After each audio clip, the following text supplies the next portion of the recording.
want to thank you all for coming. Happy 4th of July. Well, it's the 4th of July again, and since there's another story I can tell you, here's I Know What You Did Last Summer. You already told me this one. No, this is like the Halloween sequel where they forgot to add the 2, and we're just banking on nostalgia again. Nostalgia's overrated. But yeah, so here's I Know What You Did Last Summer, Part 4. Also known as I Still Always Know What You Did Last Summer. But it's not about my friends. It's about yours. So we meet Ava as she nervously gets ready to go to an engagement party where her ex-boyfriend Milo's gonna be. Oh, Milo, what are you doing at our best friend's engagement party? Their best friends, Danica and Teddy, are getting married and decided to throw a party where everyone has to get dressed up and eat hors d'oeuvres on the 4th of July, where most people just want to get drunk at a barbecue. Well, Ava sees Milo and is certainly thinking about choking down a wiener. Hello, old friend. Danica and Teddy notice this and try to get him back together, so they'll move back. So after the party, they tuck him in to go in to watch the fireworks with them. They wait until after they start before they leave. But before they can get in the car, they see their old friend Stevie, who they had a falling out with after they all left for college. What happened between us? We used to be best friends. They ask her to go with them, even though she's with the catering company and still on the clock. But she agrees, and they go up to Reaper's Curve to watch what's left of the fireworks. Because it's over. They pull over on a familiar road on the side of a mountain with a cliff overlooking the ocean. What could go wrong there? I think he's dead. Teddy sees a car coming, so he stands in the middle of the road thinking the car will either stop or go around him. But Milo has to push him out of the way. I couldn't be more proud. Teddy claims he wouldn't have let the car hit him, but then a truck comes around the corner, swerves to miss him, and ends up crashing through the guardrail. And people say women can't drive. They try to get the driver out, but the doors are locked. And even with 4 of them putting their weight on the back, the truck still goes over the cliff. Try is bullshit. So they debate on what their story is because they're at fault for the accident. Teddy makes a call and says that they're supposed to go to the police station to make a statement. But instead, they go to Teddy's house and he says that his dad's taking care of everything, as long as they don't tell anybody that they were there. For reasons I won't get into, I wouldn't do that. And he must have done a damn good job because the driver had Teddy's shirt when he went over. How'd he get his shirt? Well, after sustaining a massive head injury, he was still able to figure out what was going on and have the strength to punch through the window and grab Teddy for help. And you gotta love how 5 adults didn't think about breaking the window before the guy with a concussion. He thought of breaking the window before unlocking the door. He has brain damage, you idiot. But anyway, a year goes by, and Ava's back in town for Danica's bridal shower. And since she knows that Milo is picking her up from the airport, she takes the time to hook up with some girl she just met on the plane in the airport bathroom, which is notorious for people taking last-minute poops. But you know I find very erotic. It smells! Yeah, it does. Luckily, he was running late, but since they're going to the same place, Tyler asks if she can get a ride. She's in town doing a podcast on the original hooker murders, which Ava and Milo know nothing about. But they're about to, because when they get to the bridal shower, Danica opens a card while opening her gifts, which normal people don't do. It's not realistic.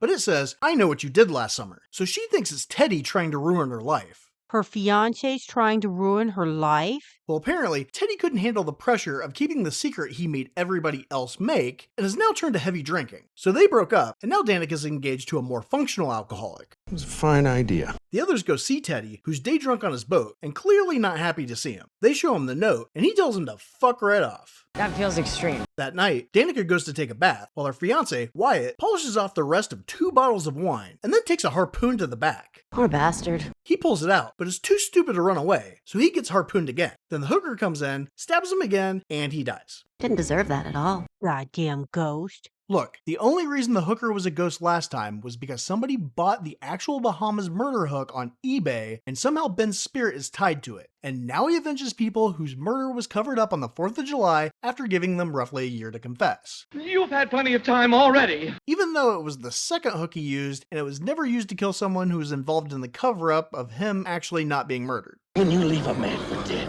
make sure he's really dead. Danica comes out to some candles lit and wedding music playing, but turns the corner to find her fiancé skewered in front of the fireplace. She lost 2 fiancés in less than a year. Girl, you can't catch a damn break. And that's what you get when you're engaged before you're comfortable enough to fart in front of each other. Well, he didn't die because they didn't fart in front of each other. Alright, what I meant was that their marriage was doomed because their relationship was fartless. Yeah, pretty much. Anyway, at the police station, her murder conspiracy friends have shown up to support her, but none of her other friends, her family, or her fiancé's family that were all in town for her party. I'm just feeling so loved today. Teddy even has his dad pull it, so there's a cop outside her house for a while. Ava spends the night with her, and she tells Danica that her lying about last summer sent her down a dark path, which, from what we know, is just lesbian bathroom hookups with strangers.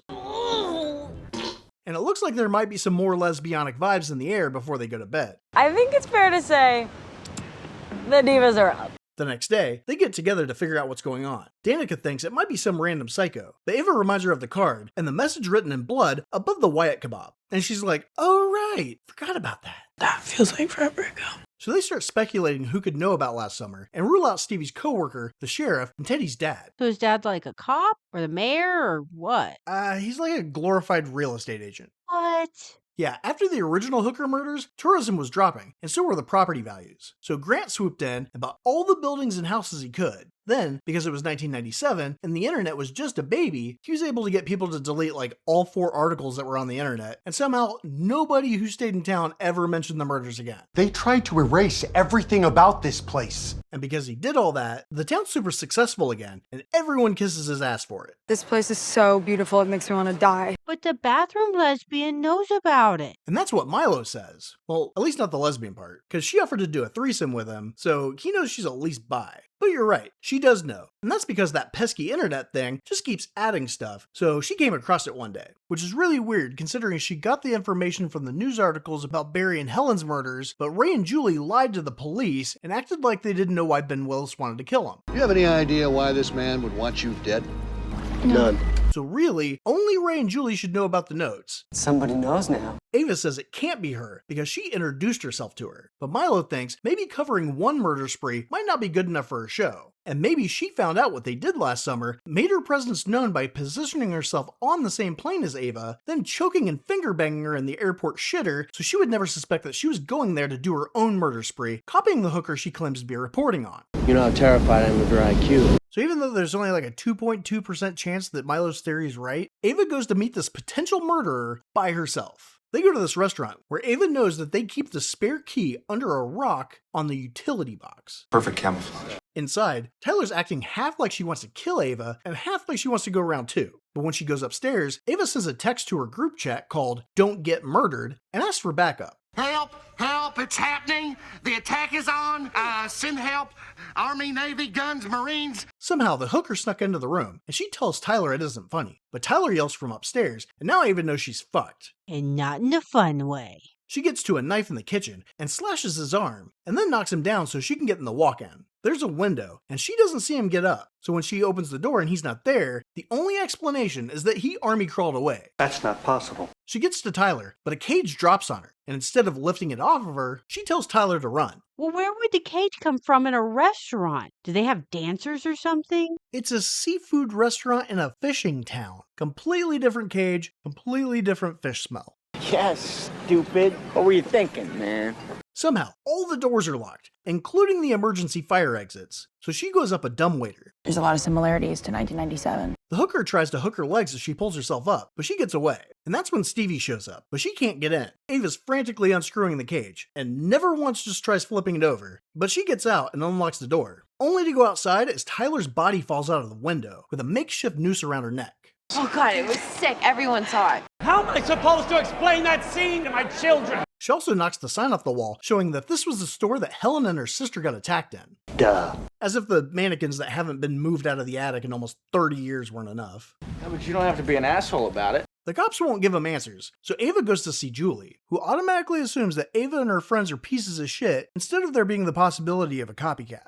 She clearly did something bad. She's now a college professor a few towns over, teaching a class about PTSD and trauma. She tells Ava about her experience and helps her look for clues about who could be after him. But all they know about the guy that died is that he didn't have any living relatives or social media. So Ava and her friends go to the town hall meeting to see what the cops have to say. The sheriff ruled Tyler's death a suicide, even though Ava told him that the hooker was there and Tyler was stabbed before she was thrown out the window. You little shit stick Mayberry ass reject. Now Julie wouldn't go to the meeting, but Ray did, and he calls them out for their bullshit. Both Julie and Ray are pissed that the cops didn't help them when they were attacked, when they refused to go to them for help. Apparently they were supposed to know psychically that they were being threatened. He's still #1 in gaslighting. I'm not going to the police and you're not either. That's the way it really happened. Turns out that Ray is Stevie's boss, so she catches him in the stockroom and asks him why she never knew he was attacked by the hooker. Then he asks why they're involved in any of this, so she takes him into the bar where everybody else is waiting, and they catch him up on what's going on. Teddy suggests that they take his boat to the Bahamas, and Ray's like, no, that is a fucking terrible idea. But a good idea would be to find out whose truck it was, since they mentioned it was stolen during the meeting. So they think that the owner of the truck that was stolen is trying to kill them because they're the reason the thief wrecked it? That makes no sense. I don't know, maybe he didn't have insurance. I don't think we should pull it out. At the tow yard, they find out it was the local pastor's truck, and he's offered to hold a special prayer group for anyone who's sad someone died or is worried they're going to get murdered. Oh my god, it's after 3, so I guess I'm totally fucked. Meanwhile, Teddy and Danica got matching umbrellas and went to the cemetery for some reason. They see that all the victims from 97 are buried next to each other, including Helen, who Danica points out was the Little Miss Fish winner just like her. Hey, it's the washed-up, dried-out has-been having a moment. But then they see the dead guy's grave there too, so it's a good thing this cemetery buries people based on the date of the year they died, because they notice somebody put flowers on it. They also see a groundskeeper and ask him to pull up the footage on the security camera that's conveniently pointed at his grave. But when he pulls it up, the hooker slits his throat and he dies.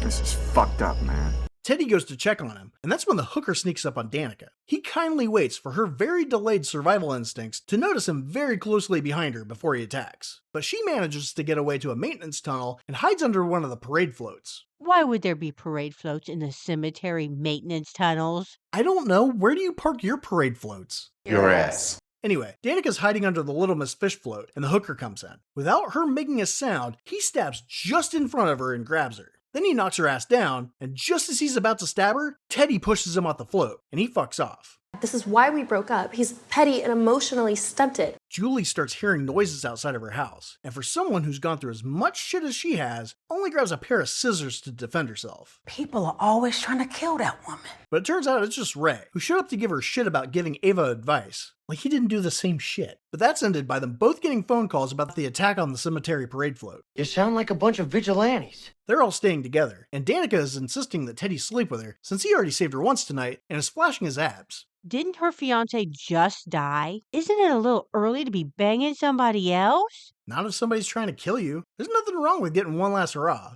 But her and Teddy just cuddle. Milo and Ava, on the other hand, are all about it. At least until Ava wants Milo to choke her. Now it feels like high school. He gets all weird about it and goes out to his car to charge his phone. He's like, God damn it, why am I such a pussy? But when he tries to go back inside, the door's locked. So he walks around to the bedroom that Ava's in to get her to open the door. But because he wouldn't choke her, the hooker puts a rope around his neck, chokes him, and he dies. Who cares? Miles, was it? Then she sees his car drive away, so she texts him, explaining that she likes rough sex to deal with the stress of covering up the death. And she gets a text back saying something like, I like vanilla sex, I'll call you later. You seem pretty beta. Yeah, this whole experience has been 0 out of 10. While they were cuddling and hooking up, where was Stevie? Weren't they worried about her getting murdered? No. See, after she called her boss about her friend almost getting murdered, he made her go to work. So I guess they're assuming that he's watching her. I made a promise to your dad that I'd look after you. The next day, Ava and Danica go to the church to find Stevie's friend there. And because she said the pastor isn't there, Danica fakes needing to take a shit and goes into the pastor's office to look for clues. But the pastor shows up, and when the friend mentions the guy dying last year, the pastor shuts her up real fast. You shut up! He wants to give Ava a book, so he goes to his office. There, he finds his diary open to a picture of him and the kid who died, but just leaves with the book and a cardigan since July is so cold. Such a terrible time. Luckily, Ava was able to send Danica a text so she could hide in the closet, but who fucking knows how she got out? Well, you know. Fuck! They go to the cops and tell the sheriff that the pastor's the killer, so he calls Grant and they decide to lock the girls up in the interrogation room overnight. What if I need to tinkle? There's a bucket in the corner. And thanks to that, Teddy's all by himself that night. So after saying he's gonna work out so he's ready for a fight and getting a message telling him he's next, he gets shit-faced on the dock. Oh, I'm self-medicating. You want some? The door to his family's S&M dungeon's acting up, so he goes down a tunnel where there's a silhouette at the end to mess with the control panel behind it, even though it looks like there was a perfectly good one at the other end of the hall. What's safer than that? Well, the hooker was in front of the mannequin that was supposed to be there, and he stabs Teddy. Now, every other time, he's waited for them to notice. So I guess he was just disappointed that Teddy walked by him the first time? But then the hooker stabs him a few more times, but Teddy eventually headbutts him, knocks him the fuck out, and goes for help. He goes up the stairs to his dad's front door and yells. But between the fireworks and his old people music, he can't hear him. Then the hooker catches up to him, stabs him a few more times, then is nice enough to ring the doorbell for him. I'm just genuinely touched. His dad goes downstairs after his mom says that she's too busy getting ready at 10 p.m. or even later. And he finds his son bleeding to death on the porch. So Teddy dies, and then the hooker comes up behind Grant, stabs him in the neck, and he dies. My Superman. The next morning, all the cops at the station are going nuts because they found Teddy and Grant's bodies on display downtown. And because they know the killers attacked people close to both of the girls they have in protection right now, they let them go. Seems like a good idea. Then the girls follow him downtown, and when they see their bodies, bump into Stevie and Ray. He says that maybe they should have taken Teddy's advice and taken his boat out way far out to sea. So nobody can hear you scream. And on the way to the boat, they see Milo's car and find his body. Ava's devastated, but the other girls insist that they need to go. So she takes his friendship bracelet and they fuck off. He was your high school boyfriend. Why do you still care? And now somebody that's important to the cops has been killed, they decide to listen to the girls and go arrest the pastor, who they know Grant paid off to say that his truck was stolen. He was stabbed, posed, had his eyes removed, and he died. It was an accident, right? But they do find a picture at the church of the guy in the truck with Stevie. Can't have any loose ends. The boat stops and the anchor drops. Then Stevie comes in wearing the hooker outfit for anybody who didn't understand that she was the killer. This thing's so fucking hot. She's so hot. She's very hot. But she saved Ava in the mannequin restaurant. Shut up. We'll get there. Now, are you gonna keep interrupting me, or are you gonna let me fucking finish? So back in high school, her parents went broke, and her dad cleared out her college fund and took off. And when her friends left to go to college, she turned to drugs. And in rehab, she met the dead guy. But when her friend What's-Her-Name told him that she went off with her high school friends, he rushed to go get her, thinking that she was going to relapse. He thought that the friends that she never did drugs with were going to pressure her to do drugs? You up for a drive? Yes. And since he borrowed the pastor's truck, that's why she didn't know it was him at the time. But she was okay with covering everything up that night. Okay, that was before she knew it affected her personally. But once his body was identified, it was too late, and they already covered it up. I need you to handle this shit. Yeah, sure. I'll pick it up. So since Danica was driving and didn't go to the police like she said she would, she wanted to start by taking away the person that she loved the most first, so she knew how it felt. Nothing holds people accountable like a good old-fashioned murder spree. So she blames them for staying quiet, even though they vowed not to talk after they made it to Teddy's. And she didn't exactly speak up herself. We've learned that she recently quit her psychiatric medication. So Ava goes after a flare gun, and Danica hits Stevie with the book. She drops the hook, so Danica grabs it and runs away. Ava sees another boat and waves it down, and it turns out it's Ray. Yeah, but showing up on a boat at the last minute to save the final girl is kind of his thing. Okay. I guess he's gonna help us. So they go to the front of the boat where Stevie's holding Danica. What are you doing here, Ray? It's a warm welcome. Ray tells her that the cops came to him because they know she's involved. But he didn't tell him anything because he wanted to help her. But she doesn't care, and she stabs Danica and throws her overboard. Then Ray shoots Stevie, and she falls overboard. Oh, God, wasn't she so hot? Sucks she's dead. On the way back, Ava calls Julie to let her know that she's safe, and that it was Stevie, but she can't understand how she did it all. So Julie uses that fancy internet thing to look up Stevie, only to find a picture of her and Ray. Ew, he's so old. Not like that. It's a work picture. I'm not really sure why this shocks her, since he already told her that Stevie works for him. But apparently her being labeled as his right hand clearly means to Julie that Ray's the other killer, even though she personally knows he couldn't kill the guy who murdered his friends and was holding her hostage. But apparently he's just fine with murdering some random podcaster. So she rushes to Southport, the town she swore she would never go back to. There's a small part of me that hasn't healed up enough to go back. Why doesn't she just call the cops? Well, they didn't help her back when they didn't know she was in danger. And now that it's a completely different police force, they're clearly still useless. All right, we're asking this crowd to please disperse. But just to confirm he's the killer, Ray takes off his jacket, revealing a bandage in the same spot that Ava cut the hooker in the mannequin restaurant. You are not going to throw this on me. She tries to leave, but yet another emergency exit is locked. He tells her that Stevie wanted her to live because she was the only one who wanted to tell the truth. But since she knows that he helped her, now she has to die. But if she wanted her to live, why did she have Ray go after her? I think they were really going after Tyler, which is why he didn't take advantage of her being in the cage. Now, why they would want to kill somebody who they could potentially pin everything on is a completely different question. But what about when Stevie and Ray were talking in the bar? They acted like they didn't know about each other's experiences with the hooker. The only thing I can come up with is that it's a really small bar and maybe they were worried that somebody was going to overhear them. Don't do anything stupid. Diva. Anyway, Ray attacks her, and when Julie shows up in the unlocked front door, Ava comes out stabbed in the back. You're the fisherman. I can explain. Ray lets Julie know that he helped Stevie because the town forgot what happened to him, and he needed to remind everybody. even though most of the locals have moved since they gentrified the town, and the rich people are now probably going to leave after knowing there's been 2 murder sprees there. Gentrification. But if you wanted people to know about the murders, why kill Tyler, who was trying to tell people about the murders? The man's a genius. But his new plan is to pin Julie as the other killer.